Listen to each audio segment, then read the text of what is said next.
let's talk about the first half play while you're looking at the first 24 minutes, and then we'll get into the prop. Yeah, I like them first half. This specifically is first quarter even. We're shrinking it down even tighter. We're going first 12. The Pels have been awesome first quarter. They've been awesome first half in general. If you look at their net rating, they're about +10 in both first quarter and first half this season. So it's a team that really kind of charges out of the gates. I think it kind of matches with their, their personality, where the talent is always there. The question is, can they keep the focus for the full game, right? So I've been loving these Pelicans first quarter spreads. Season as a whole, they're 37 and 25 covering the spread in that first quarter. It's third best in the league. They're on the road on Friday, but that hasn't slowed them down at all. They're 19 and 13 against the spread first quarter on the season. They're playing the 76ers. This game opened up actually Pelicans -3.5. That was a really tasty number. Hope some of you caught it. It's already up to 7.5. The 76ers, we have seen them, really slide without Embiid. Maxey in concussion protocol last we heard. My guess is he's going to try and give this a go. But with concussion stuff, there's only so much giving it a go you can do. If your doctor says you can't go, you're on the sideline. So there's not a lot of testing out you can do for the no, brain when it's concussed, unfortunately. But Philly is the inverse. They've really struggled to start games this season. They're 27 and 35 against the spread. And below 500, 15 and 18 at home. And those have been worst since Embiid has left. So they're 4 and 6, their last 10 home games, first quarter. That happens to be the exact same number of games that Embiid has missed. So since he's missed, they're even at home, they're 4 and 6 in those first quarters. Pels of late, even better. Their last 10, they're 8 and 2 first quarter on the road. So these guys just kind of charge out of the gate. This number, if we're looking at a 7.5 point spread, it's probably going to be something like 2.5, maybe 3.5, like plus 100, something like that. Some will depend if the line shifts based on Maxey.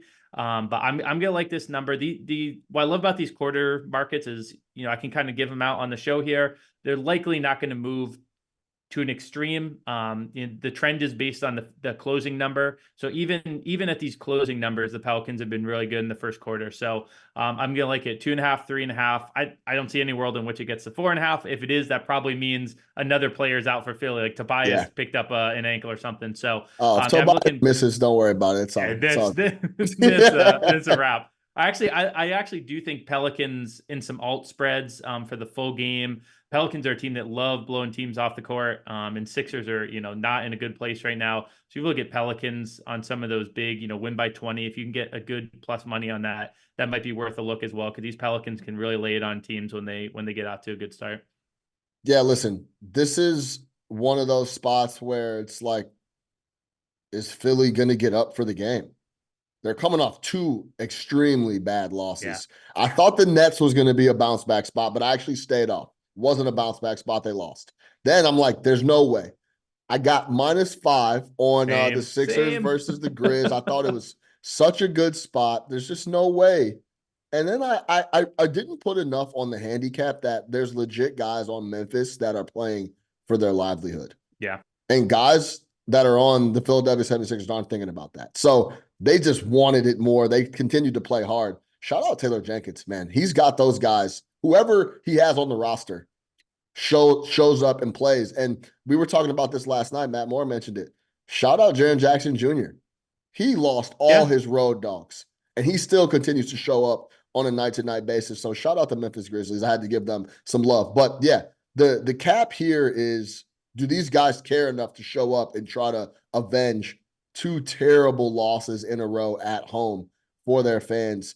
That's the only thing that makes me a touch nervous here. It's going to be Friday night. It's going to be a little bit of extra buzz in the building, or it could be anger, but there's going to be some energy from the Philadelphia 76er fans that are there. But the Pelicans have been playing some of the best ball in the NBA. They continue to solidify themselves as the real deal in the West. I was initially worried, like, hey, we have 10 good teams in the West, right? 2 of those guys aren't going to make it. My initial thoughts about a week ago were like, I'd probably go Pelicans Kings, right? But I mean, I have to put the Pelicans ahead of the Suns at the moment.